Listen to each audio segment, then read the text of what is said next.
So what's up mga boss, so good day. So dito mayroon tayo itong unit na smash. Ang gawin natin ito mga boss ay ating full wave ang kanyang charging.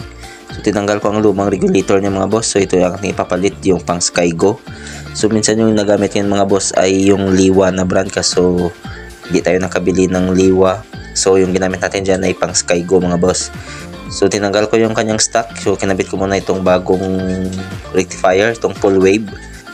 Meron naman ako mga previous din mga boss na tutorial sa paano mag full wave ng ating smash. Kaso magkaiba yung year model mga boss, kasi itong model ng motor na ito mga boss ay 2023. So yung kanyang connection dun sa kanyang stator ay iba sa connection ng mga previous na mga model. So kung mapapansin nyo mga boss, so sa screen makikita nyo dyan yung ating pinalit na regulator.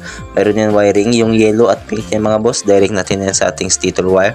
Yung red kukonek lang din natin sa stock na red ng wire. Yung green kukonek natin yan sa black kasi yan yung kanang ground.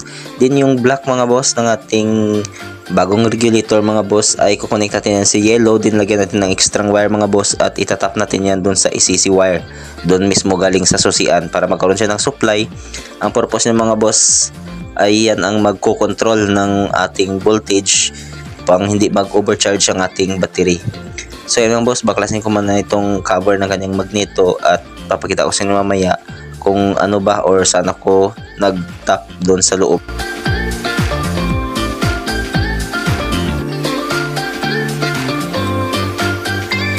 Yan mga boss, no, kung napapansin nyo natanggal ko na. So natanggal ko lang dyan mga boss yung kanyang connection. So solder ko muna ito mga boss, papakita ko sa inyo mamaya kung saan ba or alin ba dapat nating i-connect dito sa kanyang magnetic wire. So yan mga boss, no, napagsama ko na yung dalawang ground. So tingnan nyo lang yung position ng magneto.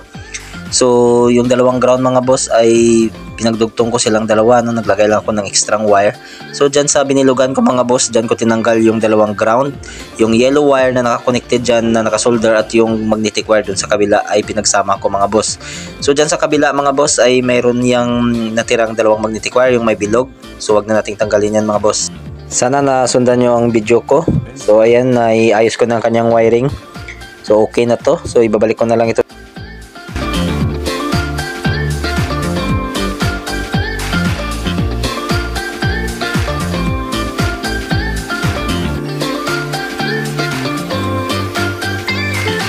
So dito mga boss, no, sa socket na to, yung white at saka yellow na wire. So kinuha ko yan sa kanyang socket kasi dyan natin idudugtong yung wire na galing doon sa kanyang full wave na regulator mga boss, yung kulay yellow at kulay pink.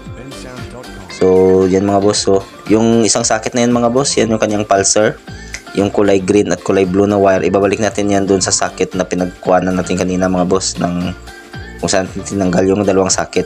Yung isang socket na yan mga boss, so kailangan natin balik yan kasi yan yung compulsor. Yung isang socket mga boss ay tago na lang natin kasi yung yellow at saka white ay dudugtungan na lang natin ng wire mga boss papunta doon sa kanyang full wave na regulator. Yan mga boss, yan. Diyan kanina yan nakatap sa kulay pink at kulay yellow na wiring ng ating full wave regulator. So itatap din natin siya sa white at yellow ng ating stator na wire. Yan mga boss. So kahit magkabaliktad yung ating pagtap dyan mga boss, so walang problema dyan dahil wala namang polarity. So yan, naitip ko na siya mga boss, no. Sana sundan nyo itong ating video.